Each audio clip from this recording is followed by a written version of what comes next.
Stroke patient நிறைய பேர் exercise பண்றீங்களா, பிசியோதெரப்பி ஃபாலோ பண்றீங்களா அப்படின்னு கேட்போம். கேட்கும் பொழுது நாங்க வீட்லயே பண்றோங்க, சின்ன வயசுல நான் ஜிம்முக்கு போயிருக்கேன், எங்க வீட்டு பையன் பண்ணுவான், அந்த மாதிரி ஒரு விஷயத்த சொல்லுவாங்க.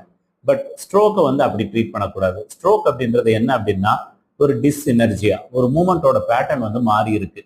தசைகள் ஒரு பக்கம் ஸ்பாஸ்டிசிட்டி, இன்னொரு பக்கம் நார்மலா இருக்கும். அதாவது ஒரு கை எடுத்துக்கிட்டோம் அப்படின்னா இந்த முன்பக்க தசைகள் ஃபிளக்ஸார் சைடு ஸ்பாஸ்டிசிட்டி டைட்டா இருக்கும், பின்பக்க தசைகள் சாதாரண தசைகளா தான் இருக்கும்.